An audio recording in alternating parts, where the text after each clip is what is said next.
Bien, pues estamos aquí en el curso El Asana, Origen y Desarrollo en la Historia del Yoga, la tercera edición.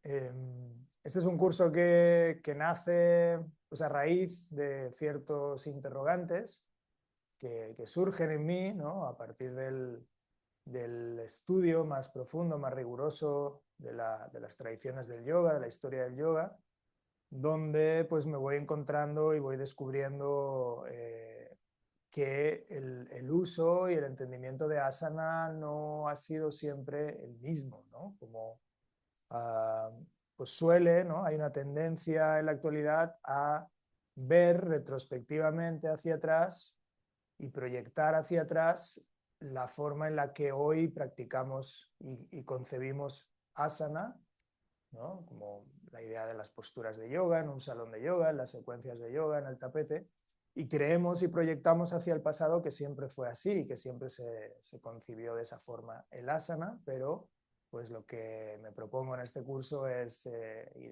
mostrarles, ¿no? Rastrear, ir hacia el pasado e identificar cómo si hay grandes diferencias en ese uso y en esa concepción del término eh, en distintos momentos históricos. Van a ser esos un poco los ejes del curso, los cuatro distintos momentos en la historia y cuatro formas, cuatro visiones distintas de el asana y cómo se utiliza el asana y cómo se usa la palabra, ¿no? También qué se quiere significar con el término asana en distintas fases históricas.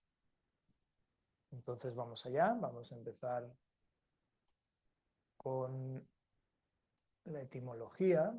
Entonces el término, la palabra asana, es una palabra que se deriva, surge de la raíz as, de la cual surgen otras palabras, como estas de la lista que tienen aquí, como ser, existir, permanecer, habitar, morar y sentarse y asiento, ¿no? Eso ya lo conocemos.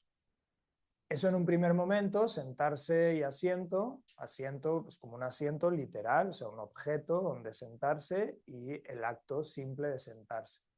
Posteriormente, en la evolución semántica del término, ya vamos a encontrar el término asana para designar formas especiales de sentarse y formas especiales de asiento, ¿no? Y de ahí, más adelante, ya el significado de postura. Entonces, justo, formas especiales de sentarse y formas especiales de asiento al servicio de, ¿no? Con el objetivo de, o en el contexto del ritual, del cese de la acción, de la alquimia de las energías sutiles y, por último, ya en los tiempos más recientes, asana al servicio o auxiliar para la salud, el bienestar, la fuerza, la belleza u otros objetivos que puedan surgir, ¿no? Que eso ya lo veremos, ya lo discutiremos en la última clase. ¿Vale? Entonces estos cuatro distintos objetivos son a su vez precisamente los cuatro momentos históricos que yo he identificado donde hay diferencias en la forma de entender y utilizar el asana, ¿vale? Entonces estos cuatro momentos son el periodo védico, el periodo upanishádico y el ascetismo esramánico que surge, ¿no? Que aparece a partir de las intuiciones reflejadas en las Upanishads. Otro momento histórico es el del Tantra y el Hatha Yoga como evolución del Tantra. Y por último, el periodo histórico del yoga moderno. ¿De acuerdo? Entonces, estos van a ser los cuatro ejes a partir de los cuales vamos a indagar en este tema del asana.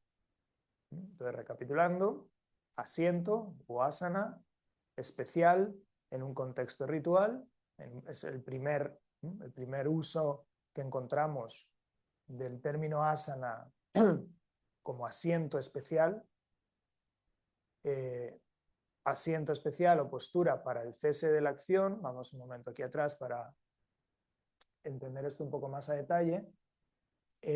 Asana como un elemento más, es decir, en la búsqueda del cese de la acción, el cese de la acción significa el cese de la actividad mental, ¿no? Va un poco de la mano. El cese de la acción, el cese de la actividad mental. Ya llegaste. Hola, Remedios. Bienvenida. No te había visto.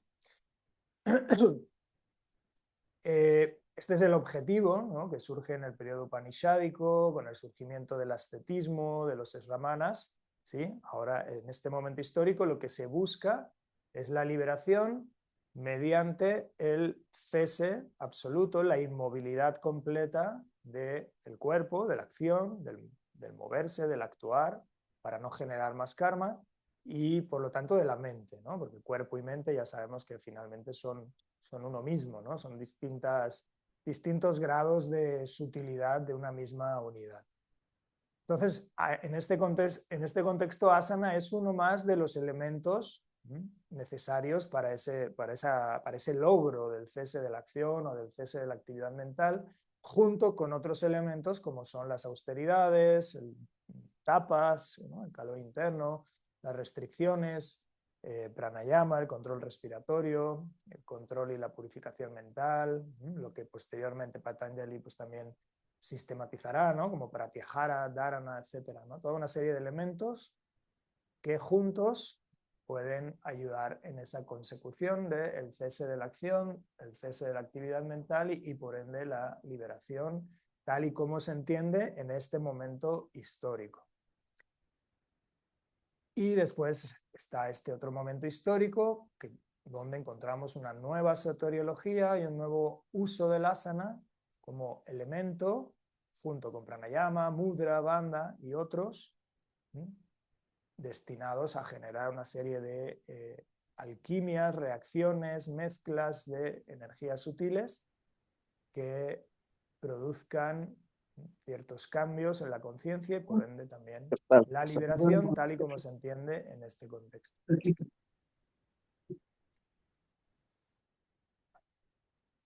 ¿De acuerdo? Entonces estos van a ser los cuatro ejes en los que nos vamos a enfocar. Empezamos con el primer eje, con el primer momento histórico, que es el periodo védico. ¿Qué entendemos por periodo védico? Pues por periodo védico entendemos el periodo histórico donde se componen, donde aparecen, donde surgen estas composiciones conocidas como el Veda, es este material primitivo, ¿no?, heterogéneo, donde encontramos himnos, alabanzas, fórmulas mágicas, poemas, canciones, etcétera, etcétera, en su mayoría de contenido religioso, aunque hay también otras temáticas no religiosas, pero la gran mayoría tiene una carga religiosa. ¿No? Son estos 4 Vedas, el Rig Veda, el Yajur Veda, el Sama Veda y por último el más reciente, que es el Atharva Veda. Entonces vamos a decirlo ya desde ahora y claramente, en este periodo védico no encontramos nunca en ningún lugar la palabra sánscrita asana, ¿sí? Eso ya hay que tenerlo claro para empezar. En los Vedas no hay asana. Como nos dice Feuerstein, los Vedas no mencionan en ningún lugar la palabra sánscrita asana, aunque contienen la raíz verbal as, que significa tanto ser como sentarse. La conexión entre estas dos connotaciones es el sentido de permanencia. Todo lo que es, permanece. Y sentarse o asentarse puede considerarse una forma intensificada de permanencia. Lo que sí encontramos es un término parecido, afín, que es asandhi, pero ya en el periodo védico tardío, ¿sí? Ya en el Atharva Veda, que es el último de los Vedas en componerse, es el más reciente. Ahí sí encontramos una palabra similar a asana, que es asandhi, para referirse, donde se está, en ese pasaje en concreto, se está relatando el ritual de un grupo que en realidad ni siquiera pertenece a la cultura védica o a la religión védica, es como un grupo ajeno a la religiosidad védica, pero que convive con los grupos arios, ¿no?, o que participan de esta religiosidad védica, que son los bratias, ¿vale? Los bratias son como un grupo aparte, una especie de guerreros nómadas, seminómadas, que tienen su propia religiosidad, sus propias prácticas religiosas, su propio ritual, que no es el ritual védico, y los brahmanes que componen el Atharva Veda en un pasaje están describiendo a los brahtyas y a su práctica religiosa, y en ese pasaje utilizan la palabra sandhi, que es una categoría védica, ¿no?, brahmánica, para llamar a una especie de banco, una especie de trono, de diván o de lecho, utilizado por los brahtyas en su ritual. Entonces, curiosamente, la aparición más temprana de una palabra que ni siquiera es asana, es similar a asana para referirse a un tipo de asiento especial con carga religiosa, ni siquiera es de la propia práctica religiosa védica, sino de un grupo ajeno a esta religión, ¿vale? Las palabras que sí encontramos en los Vedas, ¿sí?, pues son, como ya hemos dicho, as, para referirse a sentarse, permanecer, sad, sidati, asina, sida, adhisthana, pita, ¿sí? O sea, hay palabras similares que provienen de la misma raíz as, que designan el acto simple de sentarse, ¿vale? No están designando posturas de yoga o formas de sentarse pensadas para la práctica yógica o pensadas para la meditación, sino que únicamente están designando el acto sencillo de sentarse, alguien que se sienta en el suelo o que se sienta sobre algún objeto y punto, ¿sí? Hasta ahora es lo único que encontramos. ¿Por qué? Porque en este periodo histórico, como decimos, ¿no?, la religiosidad gira en torno al ritual, al sacrificio védico, ¿vale? Y en ese ritual, en esa forma de religión, la postura no ocupa un lugar predominante como sí lo hará después, ¿no?, donde sí hay un uso del cuerpo de formas específicas para estabilizarlo, para poder concentrarse y meditar, ¿no?, lo que entendemos como yoga. En este momento todavía no tenemos esto, no existe el yoga, no hay prácticas de yoga y no hay formas especiales de colocar o utilizar el cuerpo, ¿sí? Aquí todo gira en torno al ritual y lo importante en este contexto es pues la recitación, las alabanzas, el sacrificio, ¿no?, otro tipo de elementos.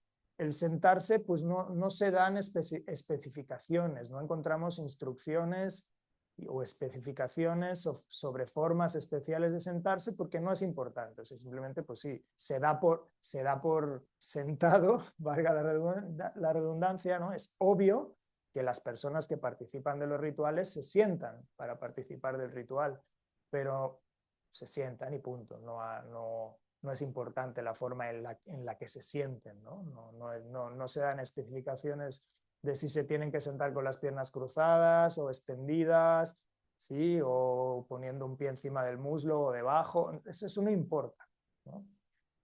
Sí importa, por ejemplo, si encontramos especificaciones en los Vedas de el lugar donde sentarse, ¿no?, la disposición del ritual, es decir, dónde se sienta el patrono, dónde se sienta la mujer del patrono, dónde se sienta el sacerdote, dónde se sienta el advaryu, el jotar, etc., ¿no? Esa ubicación de dónde sentarse sí es importante, pero el cómo sentarse no tiene ninguna relevancia, ¿vale?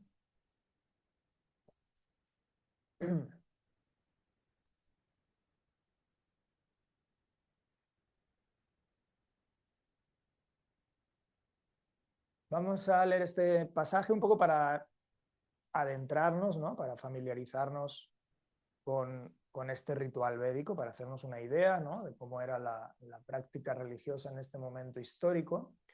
Este pasaje de Barén nos dice: la estructura general, ¿no?, del ritual védico es la de un banquete en el que los dioses, invitados por el sacrificante, acuden a libar en comunión con los fieles, sacrificante y su familia y sacerdotes.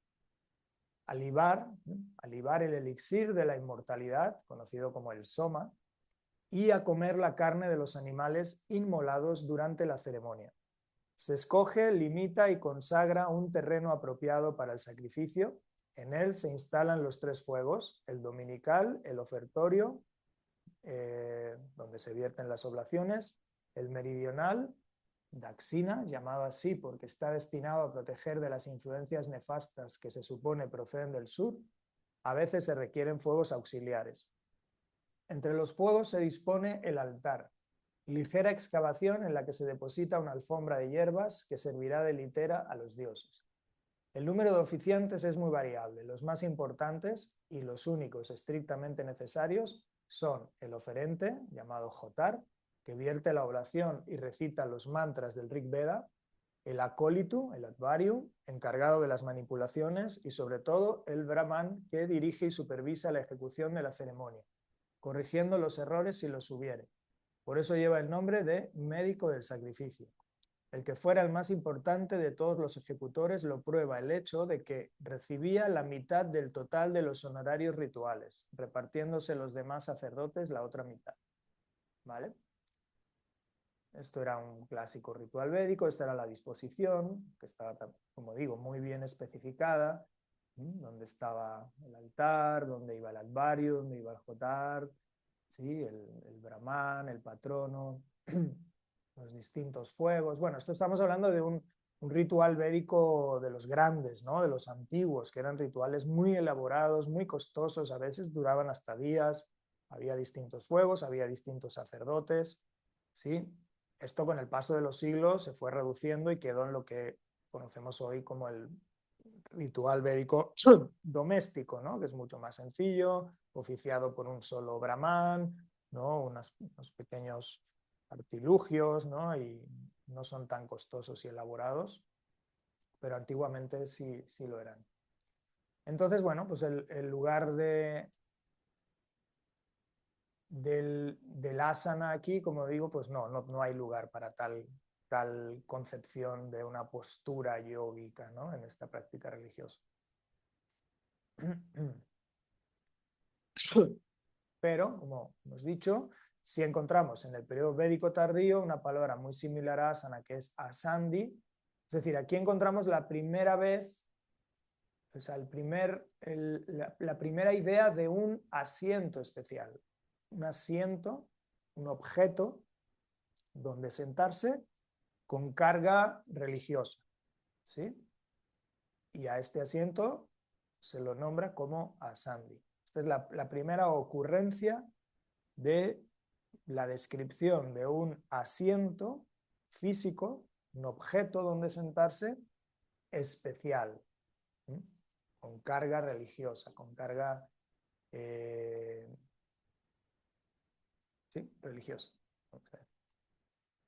Y es en el Atharva Veda, esto es en sánscrito, asandim, sandim, asand, está la traducción. Estuvo erguido por un año. Los dioses le dijeron, Bratia, ¿por qué estás de pie? Él dijo, que me preparen un banco o asiento, asandi. Ellos prepararon un banco, asiento para él. Las patas del asiento eran la estación del calor y la primavera, y el otoño y la estación de lluvias. Los dos travesaños eran Brián y Ratantara, Yaña Bañilla y Vamadeva. Los cordones horizontales eran los Rik y los Yayus. La cubierta eran los Vedas, la almohadilla Brahma. El escabel el Sama y el cabezal el Ujjita. El Bratia subió a ese asiento. Los sirvientes de los dioses eran los lacayos, las intenciones, los mensajeros y todos los seres los asistentes. Para aquel que conoce esto, todos los seres son asistentes. ¿No? Entonces, como digo, se está describiendo un ritual que no es el ritual védico, no es el ritual del sacrificio védico, pero se lo describe con categorías védicas, ¿no? Esto es la clásica estrategia brahmánica. O sea, eso ocurre todo el tiempo en la historia de la India, ¿sí? De que el centro hegemónico brahmánico siempre se apropia de prácticas ajenas al describirlas, al codificarlas con sus propias categorías, con sus propios términos, y de esa forma se toma el control constantemente de cualquier surgimiento alternativo, paralelo o marginal ¿no?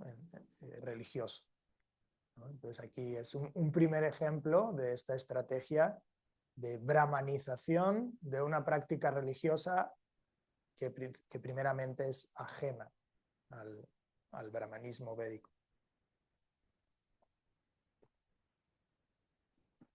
Es decir, los propios Brátias a su banco no lo llamaban Asandi, no sabemos cómo lo llamaban, ¿no? A eso quiero llegar. No sabemos nada. O sea, lo único que podemos saber de estos Brátias es lo que escribieron los brahmanes sobre los Brátias. Los Brátias no dejaron nada escrito, no tenemos ni idea de cómo se llamaba ese banco, en qué consistía su ritual, qué estaban buscando, qué palabras usaban, qué categorías usaban, qué cosmovisión tenían. No sabemos nada. Lo único que sabemos es lo que ha quedado en los Vedas. Y los Vedas fueron escritos por los brahmanes védicos. Esa es la idea.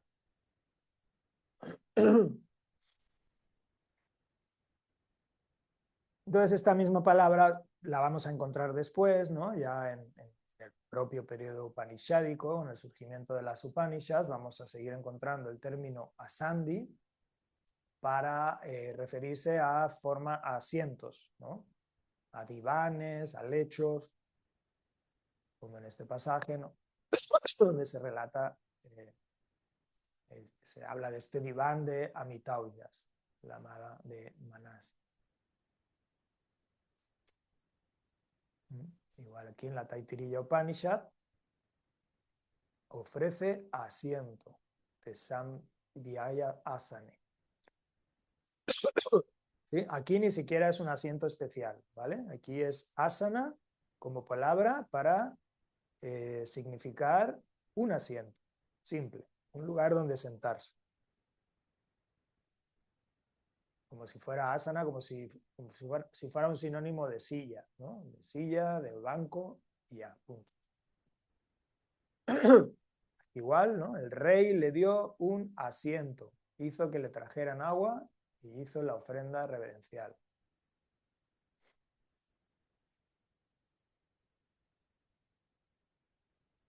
Incluso un tiempo después, en la Bhagavad Gita también, ¿no? Encontramos en este pasaje célebre donde se revela Krishna a Arjuna, pues lo mismo, sentados, ¿no? El acto de sentarse, designado como asana.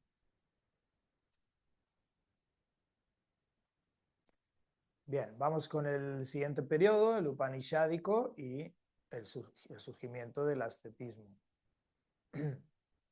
Entonces, por periodo upanishádico entendemos el periodo histórico donde surgen las Upanishads, que las más antiguas aparecen desde una fecha aproximada como el 800 a.C., con la Brihadaranyaka, la Chandogya, la Aitareya, hasta 3 siglos después de Cristo con las últimas, ¿no? La Prajna, la Mandukya y la Maitri. Perdón. Sabemos que las Upanishads en realidad forman parte del corpus védico, del corpus literario del Veda, como las Upanishads son capas, las últimas capas que se añaden al corpus primario, primitivo del Veda, como la conclusión o la resolución filosófica, ¿no? De siglos de especulación en torno, ¿no? Al contenido de los Vedas y a la liturgia del Veda, ¿no? A la propia liturgia, la forma de ejecutar los rituales. Con el paso del tiempo se empieza a hacer un análisis de por qué se hace el ritual como se hace, ¿no? De cuál es el simbolismo que esconde, ¿no? Ese ritual, ¿no? Y a base de analizar, hacer exégesis de la liturgia, es que se va refinando más y más pues ese análisis hasta que surge propiamente lo que podemos entender como una filosofía, ¿no? Ahí es donde podemos ubicar el nacimiento, tal cual, el nacimiento de la filosofía de la India. La filosofía de la India nace con las Upanishads como ese ejercicio de análisis cada vez más profundo, más sutil del contenido del Veda y la acción de ejecutar los rituales según la enseñanza del Veda. Upanishad se puede traducir de distintas formas. como sentarse cerca del maestro, como doctrina secreta, conocimiento del ser, como correspondencias ocultas, es la que a mí es mi favorita, es la que más me gusta, la que más me explica, es la de Patrick Oliver, ¿no? Upanishad, como correspondencias ocultas. Porque, bueno, las Upanishads versan justamente de eso, ¿no? De cómo se conectan, cómo se relacionan elementos de distintos niveles de la realidad, de distintas áreas, ¿no? Cómo se conectan los elementos utilizados en el ritual con los elementos del universo, ¿sí? Con los elementos en el propio ser humano, ¿sí? Lo externo con lo interno, lo de arriba con lo de abajo, ¿sí? Las distintas capas de realidad, desde lo más burdo a lo más sutil, ¿no? Entonces esas son las intuiciones upanishádicas, ¿no?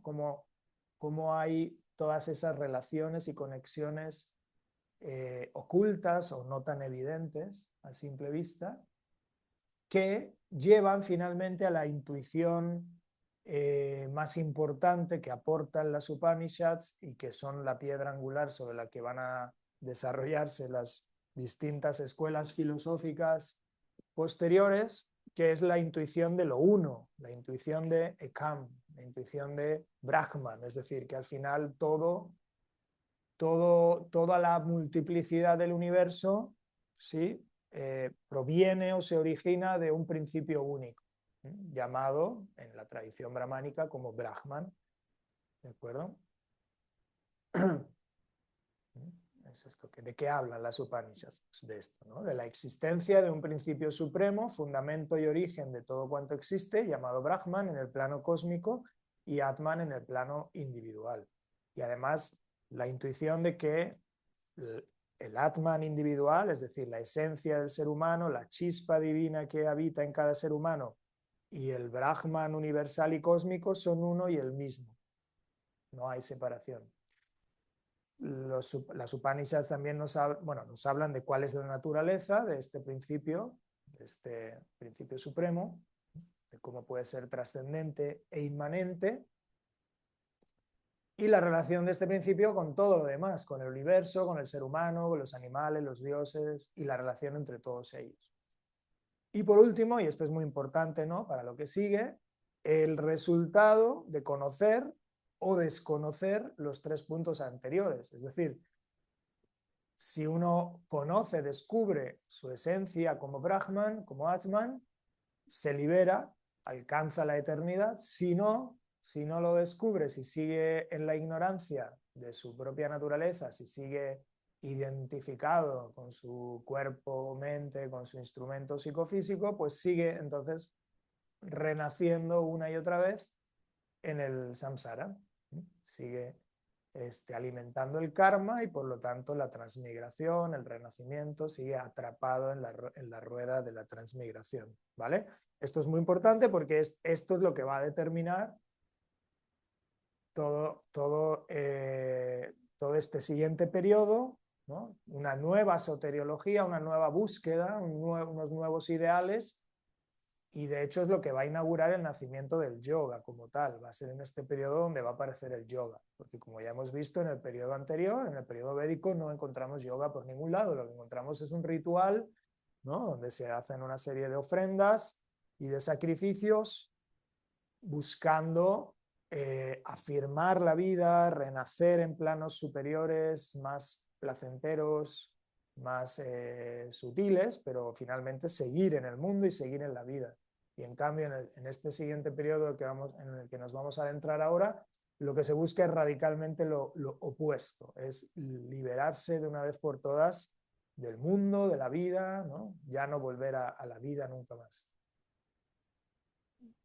Entonces lo que vemos es una subordinación del panteón védico a un único principio supremo, idéntico al individuo en su esencia, y pasamos de la centralidad del politeísmo y el sacrificio ritual a nuevas inquietudes y expresiones religiosas alternativas, y en algunos casos rupturistas, ¿sí?, porque este movimiento llevado al extremo desemboca en el nacimiento de grupos como los budistas y los jainistas, que rompen completamente con la cultura védica o con los valores védicos o con el Veda como autoridad última. ¿Vale? Surgen nuevos conceptos, cosmovisiones e indagaciones filosóficas, una nueva soteriología. Visto de otra manera, pues aquí contrastado, ¿sí? Si en el periodo védico lo que tenemos es el sacrificio ritual como práctica, ¿no?, predominante y central para la liberación, o lo que se entiende aquí como liberación, que ni siquiera se habla de liberación. En el periodo védico, como digo, no se busca la liberación del mundo, sino más bien lo que se busca es formas de alargar la vida en el mundo, pero en planos más libres del dolor, libres de la densidad, de la muerte, de la corrupción. Se busca ser dioses, por así decir, ¿no? Vivir o renacer o alcanzar planos superiores, celestiales, donde todo es felicidad, donde uno vive muchísimos años, ¿no?, en pleno gozo, etc. Se busca, además, muchos de estos rituales también lo que buscan es mejoras en la propia vida, es decir, abundancia material, ¿no?, buenas cosechas, abundar riquezas, descendencia, ¿no?, tener muchos hijos, asegurar, ¿no?, asegurar el clan, ganar guerras, ¿no?, vencer al enemigo, conquistar nuevos territorios, tener ganado, tener un ganado grande y sano, ¿no?, evitar epidemias, enfermedades. Esa es la búsqueda del periodo védico. Todo tiene que ver con la vida, con una mejor vida. Y para eso se realizan los rituales, para eso se invocan a los dioses, para eso se le hacen ofrendas a los dioses, para obtener favores de los dioses en esa búsqueda de afirmación y mejora de la vida. En el periodo upanishádico hay un cambio de 360 grados, porque lo que se busca es cortar definitivamente con la vida. Es decir, surge la intuición de que la vida finalmente siempre es sufrimiento. Aunque uno tenga más descendencia, aunque uno tenga más riquezas, aunque uno evite la enfermedad, la muerte, las epidemias, al final todo el mundo termina sufriendo. Ese es el nuevo descubrimiento o intuición en este periodo. Entonces, por lo tanto, lo que se busca es poner fin a este ciclo y ello es con una serie nueva de prácticas. Claro, aquí he puesto conocimiento, jnana, dhyana, yoga, aunque en realidad aquí faltaría uno, que es el camino que van a tomar los jainistas, que ahora lo veremos, que no es tanto el de dhyana o el de yoga, sino el de las austeridades extremas, el de la mortificación. Ahorita veremos eso. Pero bueno, que aquí es donde aparece, ¿no?, este eje que vimos al principio de la búsqueda del cese total de la acción, el cese total de la actividad mental. ¿Sí? Porque se intuye, se concluye que lo que hace que las personas sigan renaciendo una y otra vez es precisamente la acción. Cuando actuamos, generamos karma y por lo tanto seguimos atados al ciclo de la vida y la muerte. Y la única forma de liberarnos del ciclo de la vida y de muerte es dejar de actuar. Es la detención, detener por completo los procesos mentales, detener por completo la mente, detener por completo el intelecto, detener por completo los sentidos, hasta que ya no existe, ya no queda ningún tipo de, no hay experiencia del mundo, hasta que ya no existe ningún tipo de experiencia de percepción del mundo manifestado, solo así se puede dar la liberación. Entonces podemos ya anticipar que obviamente aquí hay una forma, o más bien aquí surge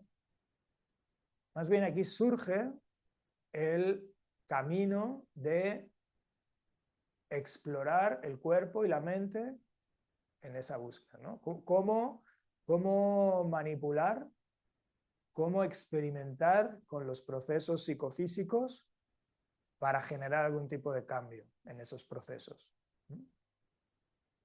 Antes no había eso. En el periodo védico la práctica era hacia afuera, era una práctica externa, era una práctica volcada al ritual, ¿no? Y encaminada a la obtención de favores de seres, de dioses, de elementos de planos sutiles, ¿no? Que podían tener algún tipo de poder, ¿no? Como mensajeros, como intercesores, pero en cambio en este periodo, ¿sí? La práctica se vuelca hacia adentro, hacia la propia estructura psicofísica del que busca liberarse. Entonces es ahí donde encontramos el nacimiento del yoga, precisamente. Pero bueno, antes de llegar a eso, vamos a ver algunos pasajes para ver cómo en las Upanishads, que ya hemos dicho que son estas últimas capas del Veda, donde surgen todas estas intuiciones que provocan este paso del periodo védico al periodo upanishádico y este paso de una soteriología a otra, esto ya lo empezamos a ver, ¿no? Se ve el testimonio en las Upanishads. Por ejemplo, en una de las más antiguas, en la Brihadaranyaka, nos dice: el que trasciende el hambre y la sed, el sufrimiento y el engaño, la vejez y la muerte. Una vez que lo han llegado a conocer verdaderamente, los brahmanes renuncian a todo apetito mundano, hijos y bienes, se retiran al bosque y adoptan una vida mendicante. Porque el que quiere hijos quiere bienes, y el que quiere bienes lo quiere todo. Por eso el brahman, harto de erudición, decide vivir con la sencillez de un niño. Se hace asceta, y una vez superadas las inquietudes del asceta y del erudito, se convierte en un auténtico sabio que penetra en Brahman, y ya no importa cómo y dónde viva, todo lo demás cae en el olvido. ¿Sí? Esto es un pasaje que representa muy fielmente este gran movimiento social o de una parte de la sociedad que va a ser el surgimiento del ascetismo y el surgimiento de los renunciantes, ¿no? En el periodo védico no existía todavía este fenómeno de los renunciantes, de las personas que renuncian a todo bien material, a toda posesión material y dedican toda su vida a la práctica encaminada a la liberación. Eso no existía en el periodo védico, eso surge aquí a partir de estas reflexiones upanishádicas que impactan, ¿no?, en la mente de algunas personas que se embarcan en esta búsqueda, y así es como surge el movimiento ascético o el ramánico. Por ejemplo, la Mundaka nos dice: creen ingenuos que todo reside en el sacrificio y las buenas obras, ¿no? Aquí vemos una crítica a la práctica anterior, ¿no? Ya vemos como a partir de esta reflexión surge un autocuestionamiento, porque además esto es desde dentro del propio seno del brahmanismo, es decir, las personas que se convierten en renunciantes son los propios brahmanes, es decir, los propios sacerdotes, la propia casta sacerdotal, que es la que se dedica a la vida religiosa védica, la que oficia los rituales védicos, es esa propia casta, o no todos ellos, obviamente, algunos de ellos, los más reflexivos, los que más se autocuestionan, son ellos los que a partir de ese autocuestionamiento acaban rechazando su identidad y su práctica anterior para buscar una nueva práctica, ¿no? Entonces son ellos mismos los que se critican a sí mismos o a los que no han dejado esas prácticas que ellos consideran que ya son parte del pasado o que no son efectivas. Y entonces dicen: creen ingenuos que todo reside en el sacrificio y las buenas obras. Y tras haber alcanzado el punto más elevado del cielo, que es como lo máximo que se puede alcanzar dentro de esa cosmovisión médica, recaen en este mundo o en otro peor. Para aquellos que habitan en los bosques, entregados a una vida ascética y a sus devociones, en paz, sabios y puros, que viven de la limosna, esos salen de este mundo por la puerta del sol y llegan a donde habita el verdadero espíritu eterno, el Brahman. Tras indagar en los mundos que se comprometen con las obras, conocerá el desprendimiento mediante este sencillo razonamiento: a través de las obras es imposible alcanzar lo increado. ¿Sí? Es decir, la religiosidad védica se fundamenta en esta idea del sacrificio ritual, es decir, ejecutar rituales y las obras, los méritos, ¿no? O sea, la propia idea de hacer un ritual se entiende como hacer una buena obra. Cuantos más rituales haga, cuantas más buenas obras haga, es como que ellos piensan que van acumulando mérito, van sumando puntos, ¿no? Ante los dioses, y de alguna forma, al sumar muchos puntos o al alcanzar muy buenos méritos, pues se asegura la vida celestial, ¿no? Pero, como vemos aquí, llega un momento donde surge la intuición de que no te liberas, de que a lo mejor sí, renaces en un plano superior, vives ahí un tiempo, pero tarde o temprano vuelves a renacer otra vez en un plano inferior. O sea, nunca escapas de la rueda, a no ser que te dediques a la vida estética que se propone ahora, ¿no? Incluso en la Bhagavad Gita encontramos esta crítica, siglos después. Dice, están llenos de deseo, son adictos al cielo y a sus innumerables ritos, cuyo karma es la reencarnación y su objetivo el poder y los placeres. Una crítica muy clara. Vale, entonces, estas primeras reflexiones upanishádicas que surgen a partir del autocuestionamiento, de la indagación, de la honestidad de la propia casta sacerdotal védica, tiene tal impacto que a partir del siglo VI a.C., en una zona del norte de la India, del noreste, por aquí sobre todo, por esta zona de acá, por los reinos de Magadha y alrededor, se empiezan a concentrar, ¿no?, toda una variedad de ascetas, ¿no?, todas estas personas que han sido influenciadas, que han sido impactadas por las enseñanzas que empiezan a despuntar en estos textos de las Upanishads, y se empiezan a concentrar por esta zona de la India una gran variedad de personas dedicadas a la vida estética que se agrupan, ¿no?, o en solitario. Algunos de estos renunciantes, de estos ascetas, siguen, digamos, ligados, ¿no?, a la religiosidad védica. O sea, han empezado a cuestionarla, han empezado a buscar nuevas formas de religiosidad, ¿no?, más orientadas hacia adentro, pero su marco conceptual, su marco teórico, textual, sigue siendo el Veda, ¿no?, o incluso siguen a lo mejor realizando cierto ritual con fuego.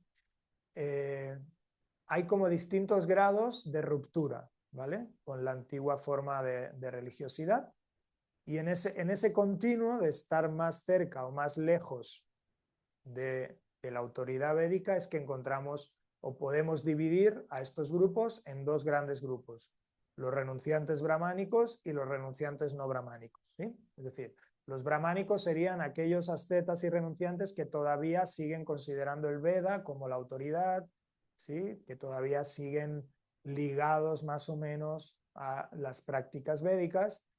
Y los renunciantes no brahmánicos serían aquellos grupos más radicales que rompen definitivamente con la autoridad del Veda, que se alejan totalmente y que construyen una nueva religiosidad, que construyen un nuevo marco conceptual, soteriológico, o sea, rompen definitivamente.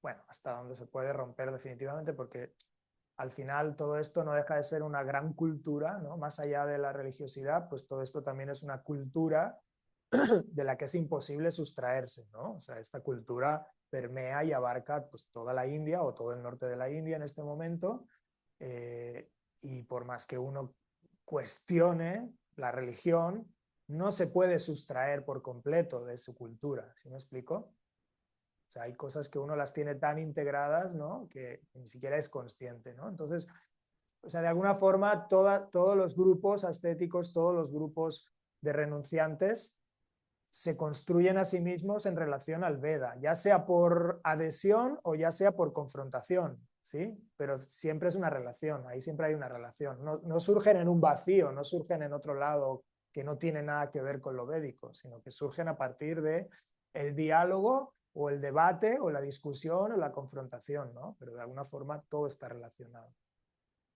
Entonces,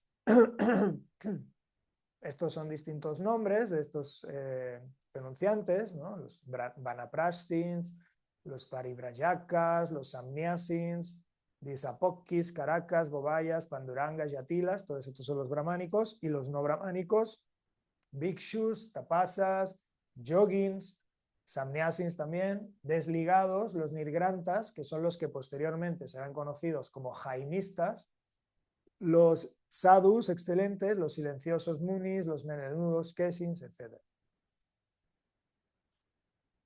Esta pintura, por ejemplo, ilustra un vanaprashtin, ¿no? Uno de estos renunciantes brahmánicos, ermitaños, sería como el tipo de renunciante menos alejado de la religiosidad védica. Es decir, es un brahman que sigue, ¿no? Sigue considerando que la religión védica es su religión, que sigue otorgándole autoridad, pero que se aleja un poco de la vida pública, se aleja de la aldea, se va a vivir con su esposa. O sea, es decir, no es un renunciante total, porque los renunciantes totales abandonan toda posesión material y todo lazo social, incluido el del matrimonio. ¿Sí? Los renunciantes totales no tienen esposa, son hombres solitarios o que se agrupan en grupos de hombres, pero son célibes, se vuelven célibes.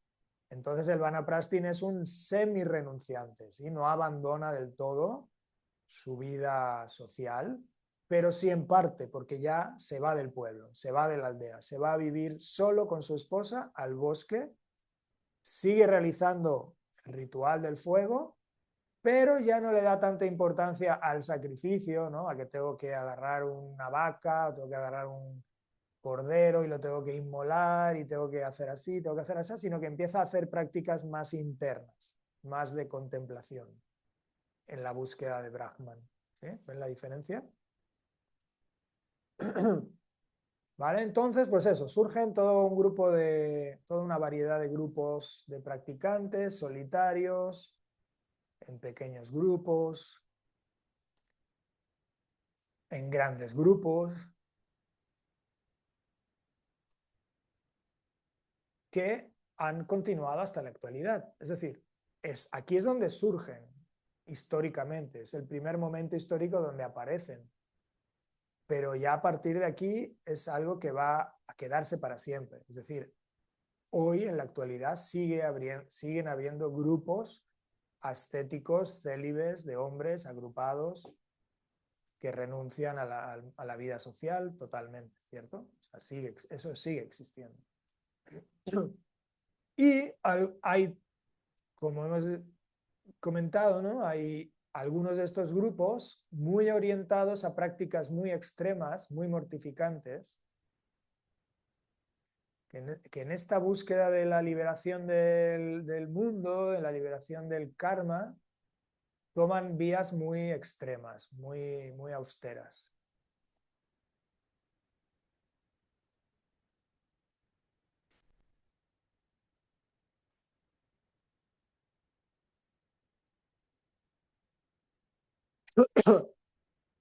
Los pioneros de esta línea, de este camino de la mortificación extrema, son los nirgrantas, los desligados, que posteriormente serán conocidos como los jainistas.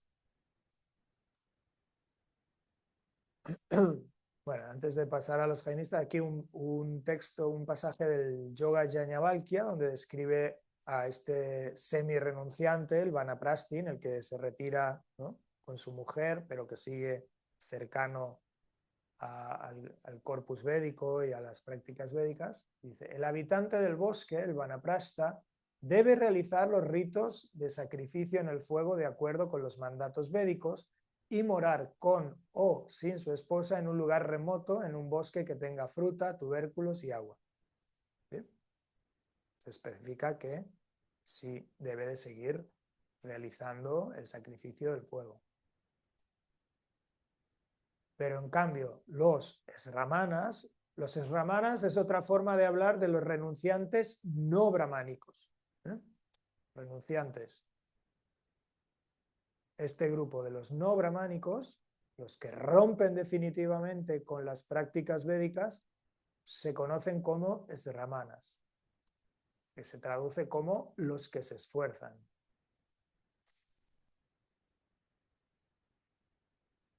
Sus orígenes podrían remontarse a periodos previos a la institucionalización védica de la renuncia, en los márgenes de la cultura védica, ¿no? Por ejemplo, como los bratias, ¿no? Estos bratias que hemos mencionado anteriormente, como este grupo de guerreros nómadas o seminómadas que conviven con los arios, que no practican la religiosidad védica y que son descritos por los brahmanes en el Atharva Veda.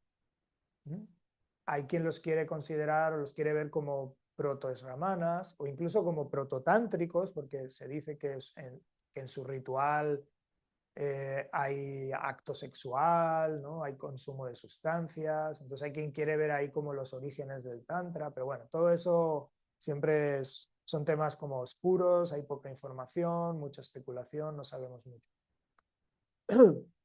Entonces estos grupos de brahmanas tienden a agruparse en comunidades, en asambleas, en órdenes, y de hecho es ahí donde surge el término sangha, ¿no? Hoy usamos mucho esa palabra, un sangha.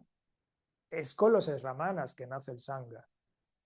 Ellos son los pioneros del sangha, ellos son los primeros en agruparse en comunidades, asambleas, órdenes espirituales.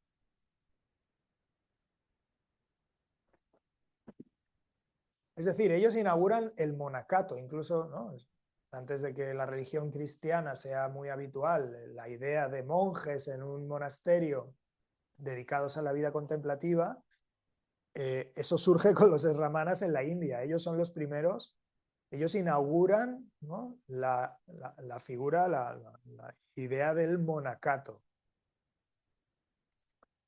Y de todos estos brahmanas hay varios grupos que son los que serán los que tendrán más éxito. Bueno, hay varios grupos, ¿no? Los eternalistas, los materialistas, los escépticos, los fatalistas, los desligados y los iluminados. De todos estos grupos, finalmente, los que perdurarán, porque de todos estos, los anteriores desaparecen, los que perduran en el tiempo son los nirgrantas y los baudas. ¿Quiénes son los nirgrantas? Ya lo hemos dicho, los jainistas. ¿Y quiénes son los baudas? Los que posteriormente se conocerán como budistas, los budistas. Jainistas y budistas, ¿sí?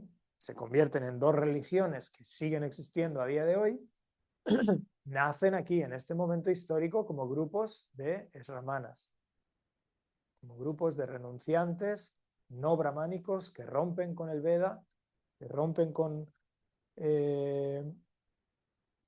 todo el conjunto de prácticas y valores védicos e inician nuevas prácticas, ¿no? Entonces, ahí vamos a encontrar dos líneas muy distintas, la de los jainistas y la de los budistas. Y dos formas de utilizar el cuerpo para sus fines de liberación y, por lo tanto, dos formas de entender el asana.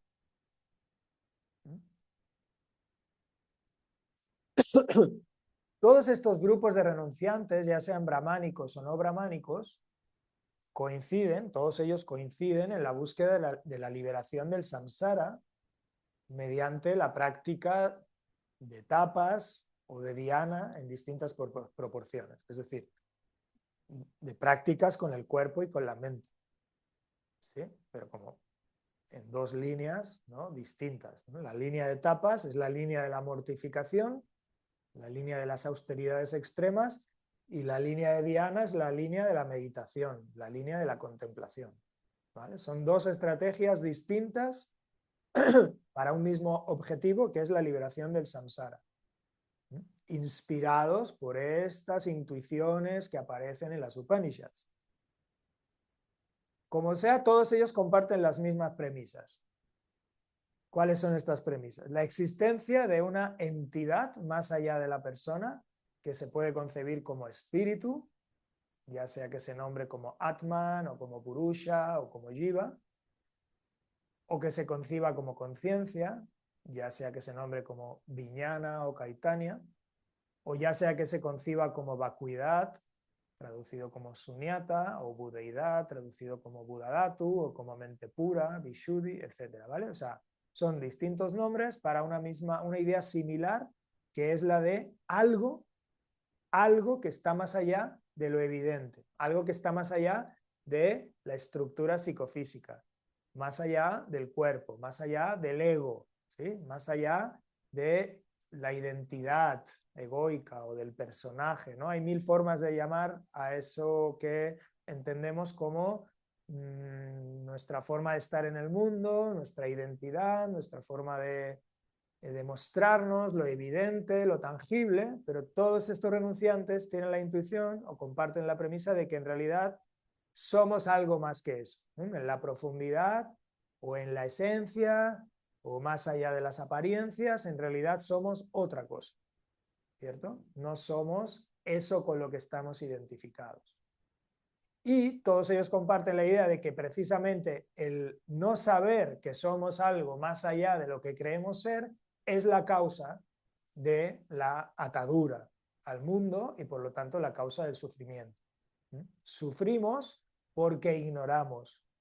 Sufrimos porque ignoramos que en realidad no somos aquello que creemos ser.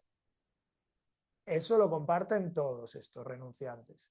Y todos ellos comparten algún conjunto de técnicas o caminos para lograr ese conocimiento y por lo tanto liberarnos.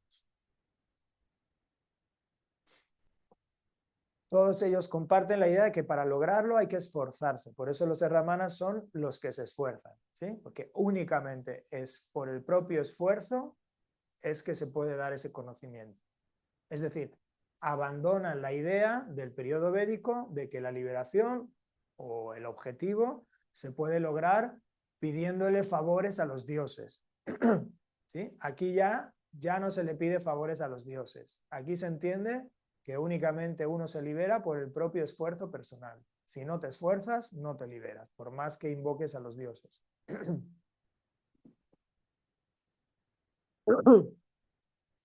¿Vale?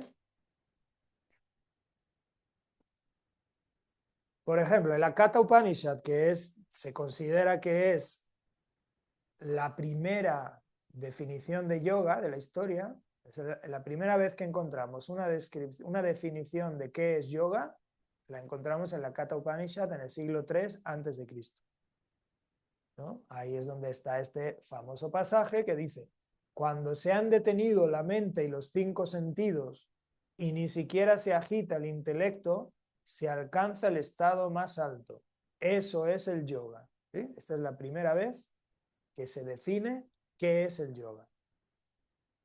Que no significa que esta sea la única y definitiva definición de yoga. Es una más, entre tantas que van a aparecer. Eso lo tenemos que tener claro. No hay un único yoga. Así como no hay una única forma de entender el asana, tampoco hay una única forma de entender qué es yoga. Esta es una más, que pertenece a un contexto filosófico, histórico, soteriológico, etc. ¿De acuerdo? Pero hay otras tradiciones que van a describir el yoga de otra forma y lo van a entender de otra forma. ¿Vale? Pero esta es la más antigua. Hasta este momento no habíamos encontrado ninguna definición de yoga. Entonces, esta definición es muy clara respecto a este ideal del periodo upanishádico, ¿cierto? Hemos dicho que en el periodo upanishádico el objetivo es el cese de la acción, el cese de la actividad mental.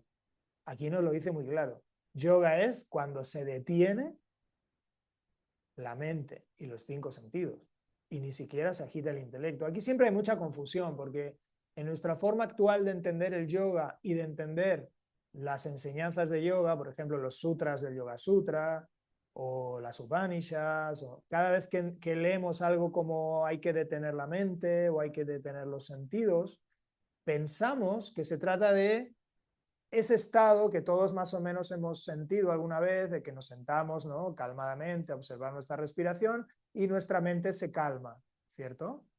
Pero estos textos no están hablando de eso, eso lo tenemos que tener muy claro. Cuando dicen detener la mente, se refiere a que la mente desaparece por completo. O sea, de tal forma que ya no hay percepción de nada. Es una detención tal que ya no se puede experimentar absolutamente nada, ni siquiera calma. O sea, si uno está experimentando calma mental, su mente no se ha detenido por completo. Sí, ha bajado la frecuencia, ya no hay tanta agitación. Pero cuando Patanjali habla del cese de las fluctuaciones mentales, está hablando de una desaparición total de la mente. Porque Patanjali también se inscribe en este periodo histórico y en esta tradición y en esta soteriología del cese absoluto y total de la acción y de la mente para liberarse del mundo. ¿Vale? Al punto de que ya no se puede, ya no hay posibilidad de experiencia. Desaparece la posibilidad de experimentar nada. Por eso Patanjali habla del Kaivalya, el aislamiento. O sea, es un aislamiento tal en el cual Purusha ya se queda solo y ahí no hay nada, no hay experiencia de nada. ¿Vale? Eso, o sea, es una soteriología muy radical que obviamente pues, no tiene nada que ver con lo que hoy en día queremos y buscamos y queremos lograr, ¿no? En la práctica de yoga.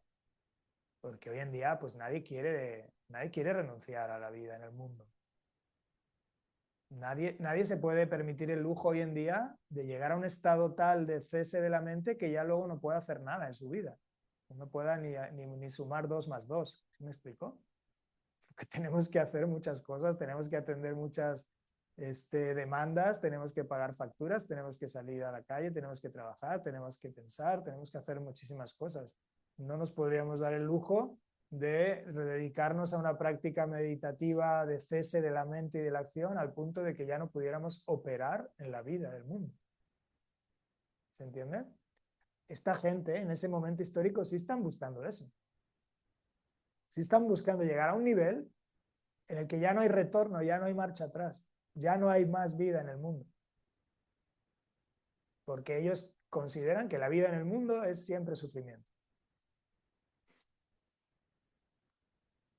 Vale, entonces aquí en el Katha Upasana lo dice muy claro, ¿no? Dice, cuando han sido desterrados los deseos que anidan en el corazón, el mortal se torna inmortal y alcanza a Brahman. ¿Sí? O sea, alcanzar a Brahman es ya salir del mundo. Cuando se han cortado todos los nudos que atan al individuo en este mundo, entonces el mortal se torna inmortal. ¿No? Y luego dice, se debe separar del cuerpo con determinación.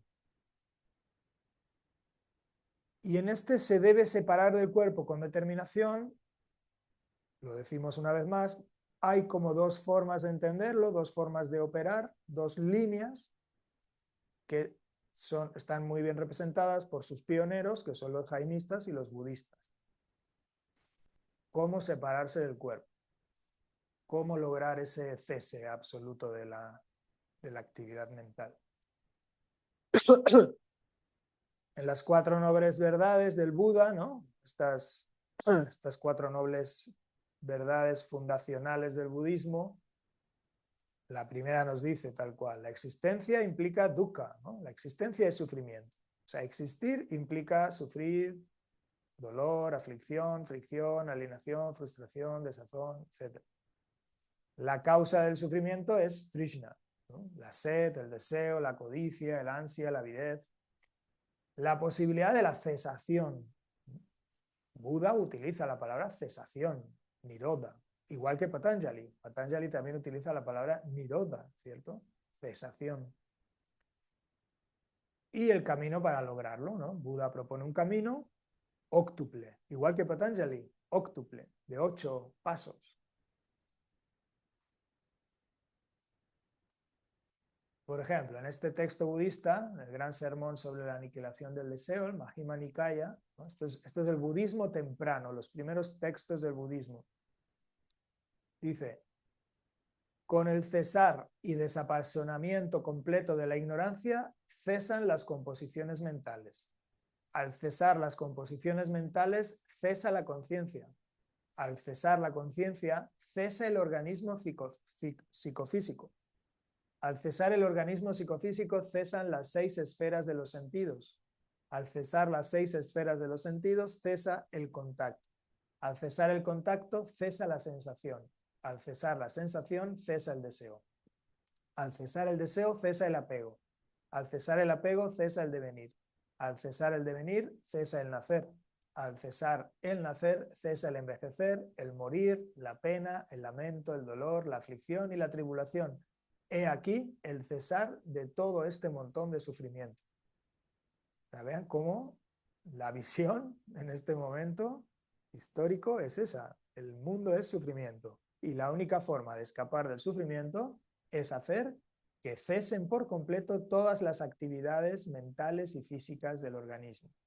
Cuando todo eso cesa y todo eso se para, entonces desaparece el deseo y por lo tanto el nudo o la atadura a la vida y al mundo. Y ahí se da la liberación. Es decir, no se concibe otra forma. No hay posibilidad de vivir en el mundo libre. ¿Sí? Esa es un poco la conclusión. En este momento histórico todavía no existe la posibilidad, no se concibe la posibilidad de liberarse estando en el mundo, viviendo, experimentando. Son incompatibles. Experimentar el mundo es incompatible con ser libre. Experimentar el mundo es incompatible con no sufrir. No se conciben juntos.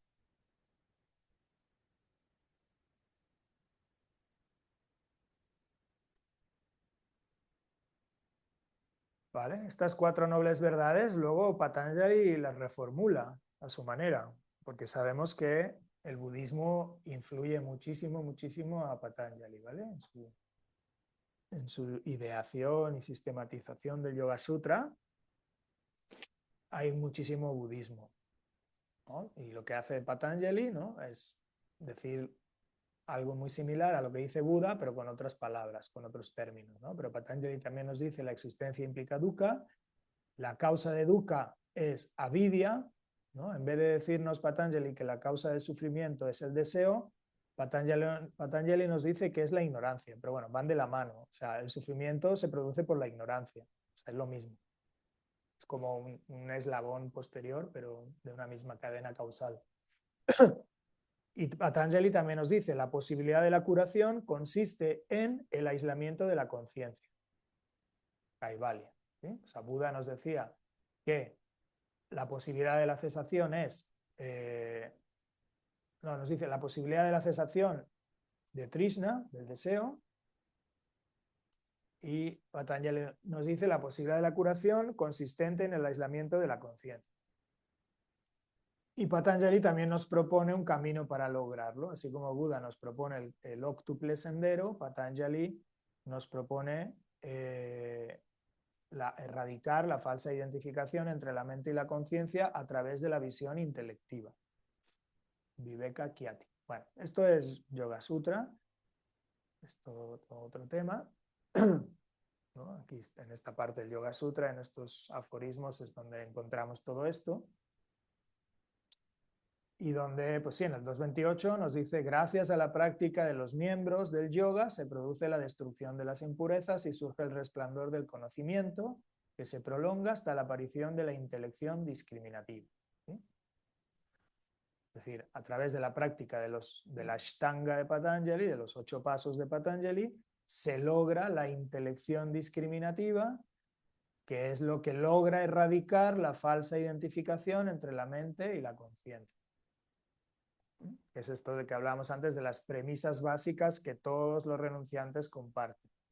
Esta es la premisa básica.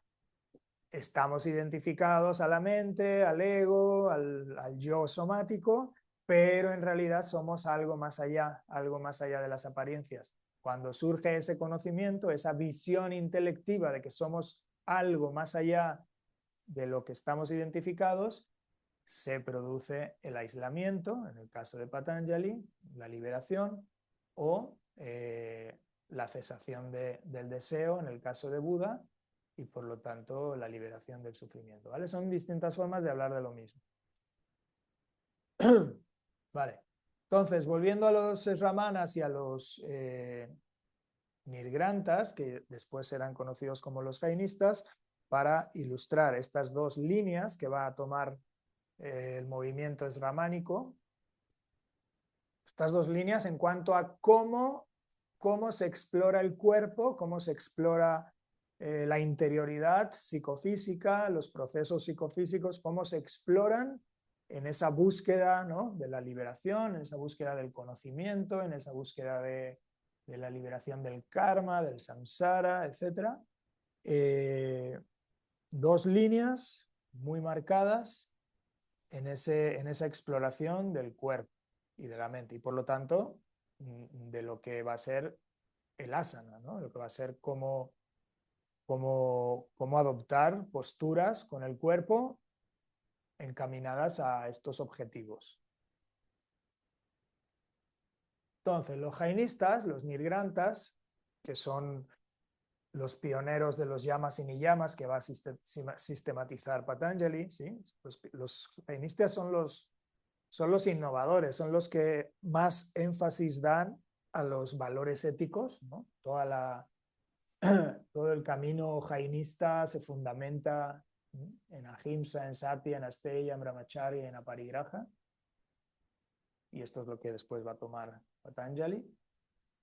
¿No? Son conocidos por llevar estas mascarillas para no... Justo, ellos llevan la ahimsa a niveles extremos, ¿no? La no violencia al punto de no dañar a ningún ser, incluidos los seres microscópicos. Y por lo tanto llevan mascarilla para no respirar pequeños insectos o pequeños microorganismos y matarlos. Y llevan un cepillito con el cual cuando caminan van apartando, ¿no?, de su camino cualquier tipo de organismo para no pisarlo y cosas por el estilo, ¿no?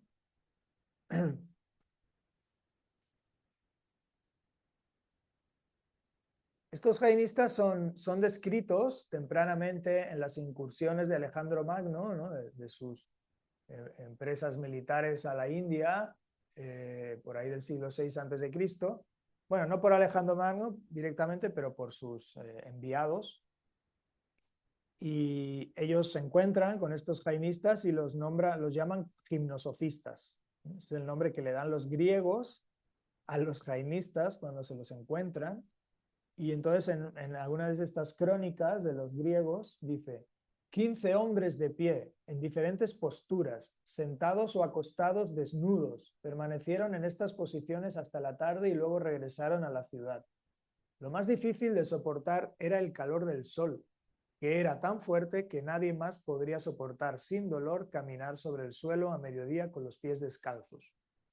Otros dos ascetas visitaron al rey, se acercaron a la mesa de Alejandro y comieron de pie, y dieron ejemplo de su fortaleza retirándose a un lugar cercano, donde el mayor, cayendo al suelo boca arriba, soportó el sol y la lluvia, que ya había comenzado, siendo el comienzo de la primavera. El otro se mantuvo de pie sobre una pierna, con un trozo de madera de 3 codos de largo, levantado en ambas manos. Cuando una pierna se cansaba, encargaba el apoyo a la otra, y así continuó todo el día. ¿Vale? Estas eran las prácticas de estos jainistas, que eran prácticas corporales extremas. Por ejemplo, el Uttara Dhyayana Sutra es un texto jainista que dice: si un monje permanece inmóvil cuando está acostado, sentado o de pie, esto se llama abandono del cuerpo, que es el 6º tipo de austeridades internas. Si un sabio realiza verdaderamente estos 2 tipos de austeridades, pronto se liberará por completo del círculo de nacimientos. ¿Vale? Ellos hablan de austeridades, ellos hablan de abandono del cuerpo, ellos hablan de descuidar el cuerpo, de someterlo a penurias, de someterlo a la incomodidad, al dolor, ¿sí?, al calor, al frío, al hambre, a la sed, a estar de pie horas, estar de pie sobre una sola pierna, ¿sí?, cosas así. Otro texto jainista, el Ashtanga Sutra, dice: hay 5 resoluciones ascéticas más. Están ahí, a saber, adoptar una postura de pie, tanatite, adoptar una postura en cuclillas, ukuda asanite, adoptar la posición de un ícono, padimatati, adoptar la postura del héroe, virasanie, y adoptar una postura sentada, nesajite. Hay 5 resoluciones ascéticas más, a saber, adoptar la postura del bastón, dandayatite, acostarse en forma de garrote, lagandasite, lagandasati. Generar calor, atábate, permanecer descubierto, abáudate y no rascarse, acundúyate. ¿Sí? Es decir, aquí ya empezamos a ver, ¿no? Así empezamos a ver ya una exploración corporal con fines soteriológicos, ¿no? Eso que no habíamos visto en el periodo védico, aquí sí ya empieza a aparecer el adoptar posturas corporales o someter al cuerpo a distintas experiencias, ¿no? A llevar al cuerpo a distintos límites, buscando generar, ¿no? Ciertas experiencias, ciertos efectos, ciertos cambios en esa dimensión interna psicofísica. Por ejemplo, este es un relato épico de Mahavira. Mahavira pues es como el Buda de los budistas, ¿no? Es como una figura, un legendaria, un maestro, un iluminado dentro de la iconografía y de la religiosidad jainista, ¿no? Se considera uno de sus fundadores. Aunque no es el fundador como tal, antes de Mahavira ya había habido otros iluminados, pero este es uno que es muy importante porque realiza ciertos cambios en el jainismo, ¿no? Establece ciertas reglas, escribe ciertos textos, entonces es considerado un fundador. Y los textos que relatan cómo Mahavira se ilumina, ¿no? Nos dicen: descuidando su cuerpo, llegó a la aldea de Kumbara cuando solo quedaba un mujurta del día. Descuidando su cuerpo, el venerable asceta Mahavira meditó en su ser, en un alojamiento intachable, en un vagabundeo intachable, en moderación, bondad, contento, vida casta, en paciencia, evitando la influencia pecaminosa, libre de pasiones, con control, circunspección, practicando posturas y actos religiosos, recorriendo el sendero del nirvana y la liberación, que es el fruto de la buena conducta. Viviendo así, con ecuanimidad, soportó y soportó, sostuvo y sufrió todas las calamidades que surgieron de los poderes divinos, los hombres y los animales, con una mente serena y libre de aflicciones, cuidadoso con el cuerpo, el habla y la mente. Y bueno, luego dice, pasó 12 años en esta forma de vida y durante el 13º año, en el segundo mes del verano, y bueno, luego hay toda una serie de líneas hablando como del momento, ¿no? Me lo voy a saltar y al final dice, ¿no? Después de esos 12 años, en posición de cuclillas, con los talones unidos, exponiéndose al calor del sol, con las rodillas altas y la cabeza baja, y esa postura la describe como Utkatikasana, en profunda meditación, en medio de la meditación abstracta, alcanzó el nirvana. ¿Vale? ¿Todo esto para qué? Para ver que es en el jainismo, es en este movimiento esramánico de los jainistas donde encontramos por vez primera el término asana para designar posturas corporales con fines soteriológicos, ¿sí? Con fines de liberación. Aquí encontramos claramente un término, utkatikasana, para designar una posición corporal, que en este caso es estar de cuclillas, con un objetivo soteriológico, ¿no? Con el objetivo de alcanzar el nirvana, de liberarse del samsara.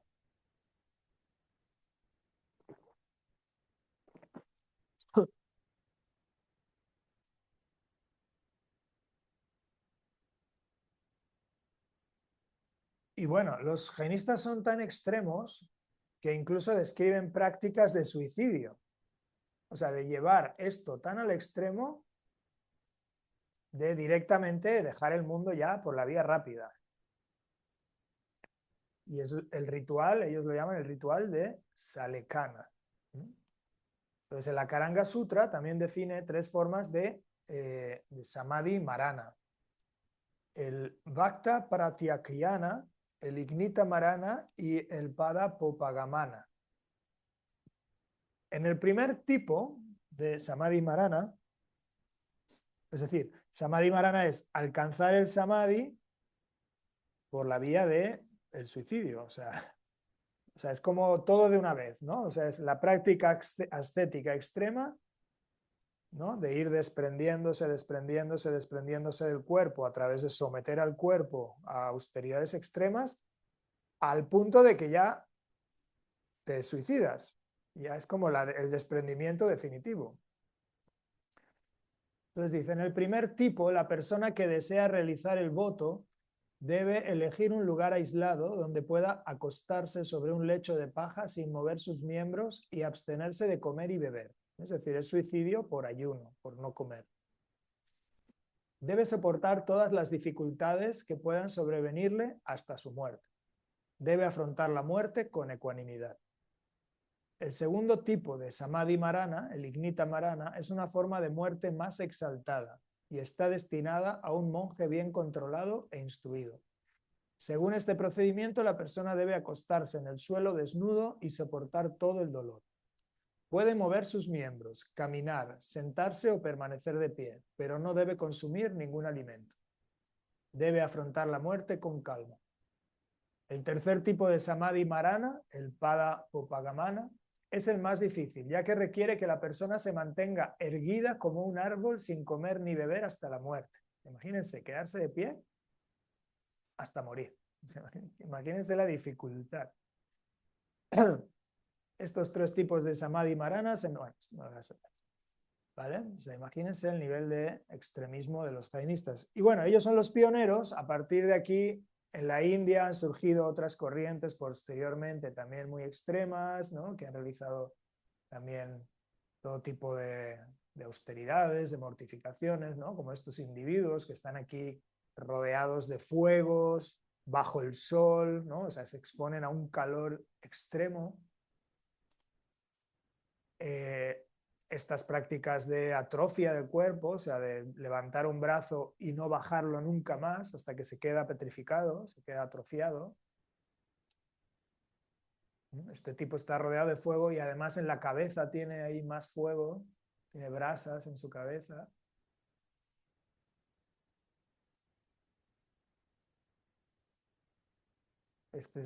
Creo que ya es el último representante de esta práctica de la atrofia del brazo, este señor. Creo que aún sigue vivo, no estoy seguro. Pero bueno, ya esta es una práctica muy ya casi extinta, ¿no? Ya no. Bueno, y esto es típico, ¿no? De los sadhus que se dejan las uñas crecer, el pelo, no se lo cortan nunca, ¿no? Es el abandono total del cuerpo, ¿no? Como decir, el cuerpo no importa, el cuerpo no es relevante. El faquirismo de alguna forma se puede marcar dentro de esta tradición, ¿no? Es uno de los caminos de las evoluciones que toma, ¿no? La austeridad extrema, pues uno de esos caminos es el faquirismo, ¿no? Que es como esa práctica soteriológica, religiosa, cómo se convierte en espectáculo, ¿no? De alguna forma, como en algún momento algunas de estas prácticas son formas de ganarse la vida, ¿no? Ofreciendo espectáculo.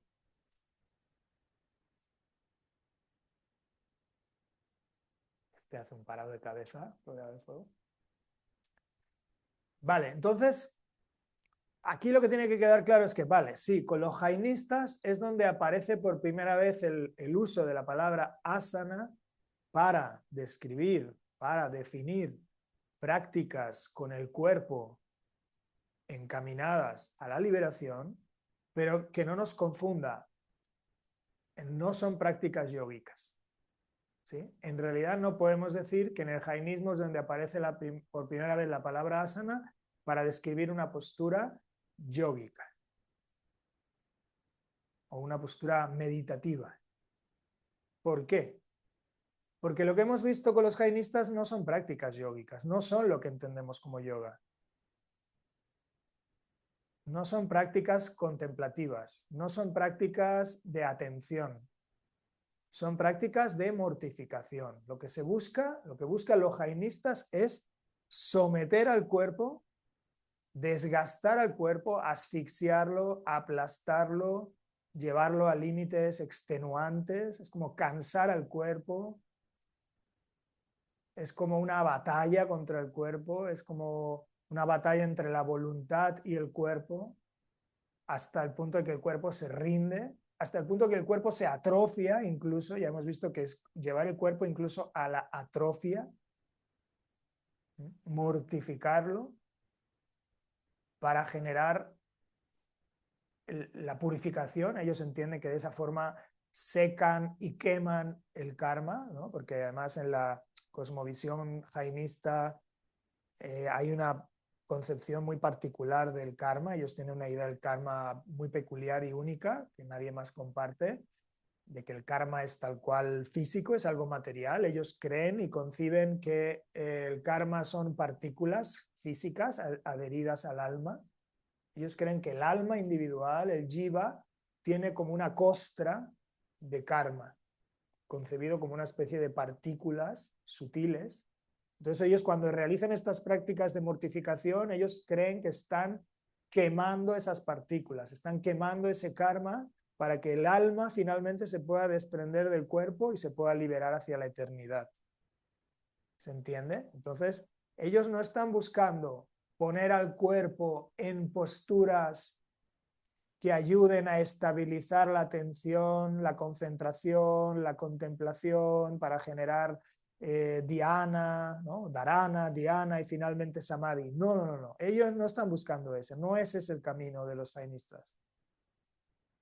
Como digo, ellos lo que buscan es destruir al cuerpo, someterlo, masacrarlo, generar fuego interno, tapas, no necesariamente concentración. A lo mejor ellos en esa batalla interna no están para nada concentrados, no están para nada en un estado de inmovilidad de conciencia, ¿no? A lo mejor dentro hay una agitación, hay una batalla, se está librando una batalla entre la voluntad de liberarse y el instinto corporal de sobrevivir, ¿no? Porque el cuerpo físico está diseñado para aferrarse a la vida. Cuando tenemos hambre, el cuerpo quiere comer. Cuando tenemos sed, el cuerpo quiere beber. Cuando tenemos calor, el cuerpo quiere salir del calor, quiere ir al frío y al revés, ¿cierto? Eso es lo que hace el cuerpo. Entonces es normal, el cuerpo se revela. Si uno lo lleva a esas situaciones antinaturales, el cuerpo va a luchar con todas sus fuerzas para rebelarse contra esas imposiciones. Entonces es una soteriología contra el cuerpo. Esa es la línea de la austeridad, esa es la línea del ascetismo extremo y mortificatorio que toman los jainistas y que va a crear distintas ramas y caminos en la diversidad de grupos de renunciantes en la India, ¿cierto? La otra línea, la de los budistas, que surgen en el mismo momento histórico y a partir de las intuiciones upanishádicas, es muy distinta. Ellos van a tomar, sí, el camino de la atención, el camino de la contemplación. Por ejemplo, en este sermón sobre la atención al cuerpo, Majjhima Nikaya, un texto del canon Pali, del budismo temprano, dice: he aquí monjes que un monje que se ha ido al bosque o al pie de un árbol o a un lugar solitario se sienta adoptando la postura de piernas cruzadas, palanca, llegue su cuerpo y fija la atención en torno a la boca. Inspira atento y atento expira. Los budistas van a inaugurar toda una tecnología de la atención, todo un camino de observación de la mente, de los procesos físicos, para generar mayor y mayor concentración, mayor y mayor conocimiento, que los libere de la ignorancia y por lo tanto del sufrimiento. Es decir, están buscando llegar al mismo lugar, están buscando también liberarse del samsara, pero a través de un medio muy distinto, un medio más moderado con el cuerpo, no tanto de mortificar el cuerpo, sino de sí inmovilizarlo, pero no de esas maneras, ¿no? Tan violentas, tan agresivas. Y entonces lo que buscan es colocar al cuerpo en formas que que permitan la inmovilidad prolongada, que permitan la cooperación de alguna manera del cuerpo, ¿no? Es como cómo poner al cuerpo de una forma en la que el cuerpo no moleste, que el cuerpo no se rebele, pero sin llegar a la atrofia, ¿no? Sin llegar a atrofiarlo, sin llegar a maltratarlo. Y es en ese contexto y desde esa búsqueda que surge la idea de adoptar una postura de piernas cruzadas que será la más óptima, será la plataforma óptima, sedente de meditación, de observación, de contemplación. Y a esa postura los budistas la llamarán palanca, porque es una palabra pali. Los budistas en el budismo temprano, sus enseñanzas se transmiten en idioma pali, en lengua pali, es la lengua en la que el Buda histórico transmitió sus enseñanzas y por lo tanto sus seguidores continuarán por un tiempo escribiendo o codificando las enseñanzas de Buda en lengua pali y tomarán para designar esa postura que fue enseñada por el Buda como la mejor postura física para la observación, para la atención, la designarán con una palabra de su propia cultura, una palabra pali, que es la de trono, ¿no? O sea, palanca es la palabra pali para referirse a un trono real o a un banco, es decir, es la misma palabra que en la cultura brahmánica védica se usaba con asandi, ¿no? Esa palabra que hemos visto en textos antiguos, ¿no? Desde la Atharva Veda y después en las Upanishads como asandi,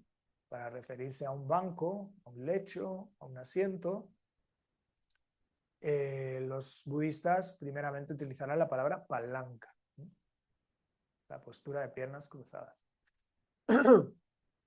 Esto lo vemos en este texto, por ejemplo, en la Gran Crónica de los Budas, donde se describen toda una serie de tronos, de objetos, o sea, de asientos físicos para distintos contextos, ¿no? Y nos nombra un montón.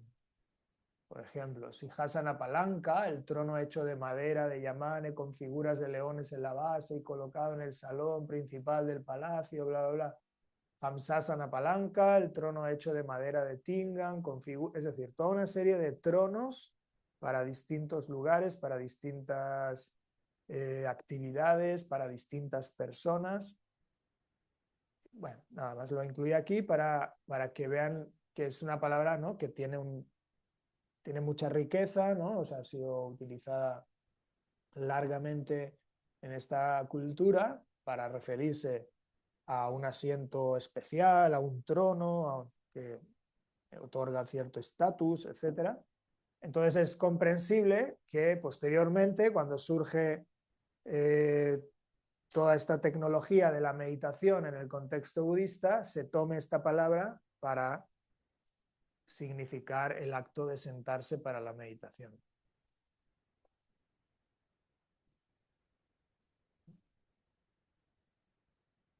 Aquí al final nos lo dice.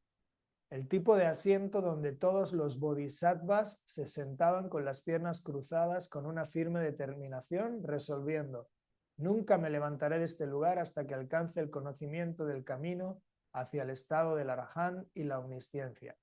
Ese palanca es Bodhi Palanca, el trono donde se vencieron los 5 males, también se llama Aparajita Palanca. Ese Bodhi Palanca era el trono que se encontraba a 4 codos al este del árbol Bodhi, que se encuentra en el sitio sagrado del Bodhi Mandala. Tenía 100 codos de alto y era muy hermoso. El trono surgió instantáneamente de la superficie de la tierra cuando el Bodhisattva extendió los 8 puñados de hierba en el mismo lugar. Fue el resultado de sus méritos acumulados de acciones en el cumplimiento de las perfecciones. El trono, adornado con varias joyas, estaba lleno de esplendor, dado que fue el lugar en el que el Bodhisattva llegó al conocimiento del camino hacia el estado del Arahant y la omnisciencia, o donde alcanzó la budeidad. Se lo llama Bodhi Palanca. ¿Vale? Entonces, si en el jainismo es donde encontramos por primera vez el uso del término asana para describir posturas corporales o prácticas corporales encaminadas a obtener la liberación, pero no yógicas, ¿sí? Haciendo esa distinción, posturas corporales, pero no son posturas yógicas, es decir, según qué entendemos por yoga. Si por yoga entendemos la práctica de la observación, de la atención, del cultivo de dhyana, el cultivo de la meditación, entonces en el jainismo no encontramos yoga, no encontramos prácticas yógicas. En cambio, en el budismo sí encontramos prácticas yógicas, pero todavía no encontramos la palabra asana, porque ellos no nombran la postura como asana, sino como palanca. Para que vean la complejidad inicial del tema, hasta que tiempo después, en el siglo II después de Cristo, también en el contexto budista, Asvaghosha en su Buddha Carita, que es un texto que describe igual las hazañas de Buda, la noche que se iluminó y todo eso, sí usa la palabra asana. Es decir, aquí el budismo retoma la palabra sánscrita, ya no habla de palanca, sino de asana, para referirse a la postura que tiene Buda cuando está sentado en meditación. Este se considera uno de los testimonios más antiguos del uso de la palabra asana para una postura meditativa, una postura yógica.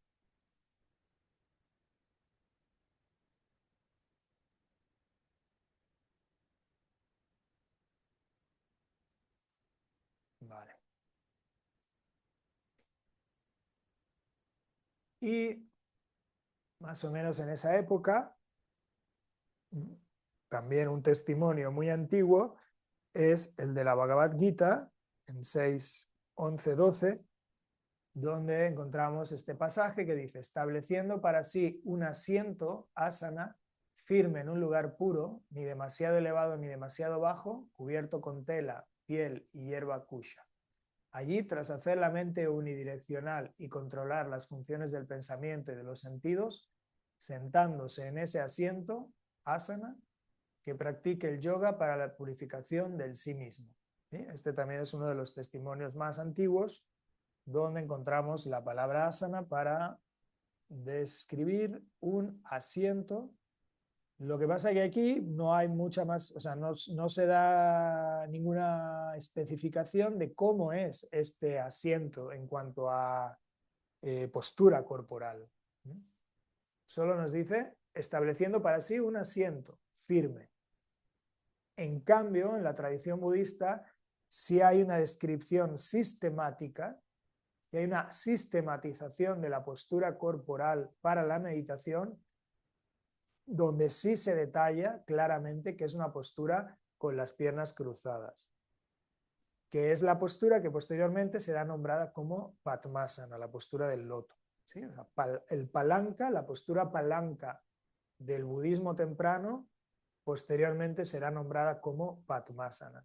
Será identificada porque los budistas se encargarán, además de representar pictóricamente, escultóricamente mucho al Buda sentado en meditación, o a bodhisattvas o a budas del pasado en postura de meditación, en adoptando la postura de Padmasana. ¿Sí? Entonces, aunque en la Bhagavad Gita también encontramos un uso del término asana para una postura meditativa, un uso temprano, ¿sí? Más o menos contemporáneo al que hemos encontrado en el budismo, en ese texto de Asvaghosha, del Buddha Carita, es en realidad en el budismo, en el contexto budismo, donde se da una consolidación, una extensión, una popularización de la postura sedente con piernas cruzadas, es decir, Padmasana, como la postura paradigmática e icónica para la meditación.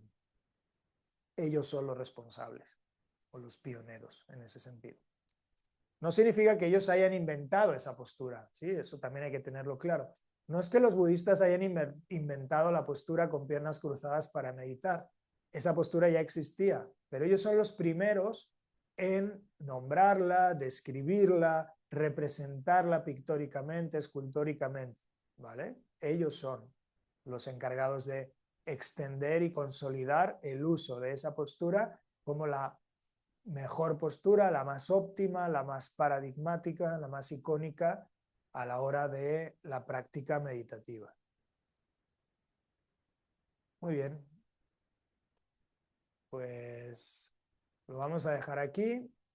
Próxima clase seguimos con la sistematización de Patanjali y de todo este conocimiento anterior, ¿no? de toda esta riqueza en la exploración del cuerpo y de la mente y de la designación de ciertas posturas, tanto del lado jainista como del lado budista, como de toda esa matriz primitiva de la que surgen todos, ¿no? De todo ese ascetismo antiguo inspirado por las Upanishads, como Patanjali todo eso lo sistematiza y le da a asana, ahora sí, un lugar preeminente, ¿no? Dentro de un sistema de yoga. Muy bien, muchas gracias, nos vemos en la próxima clase.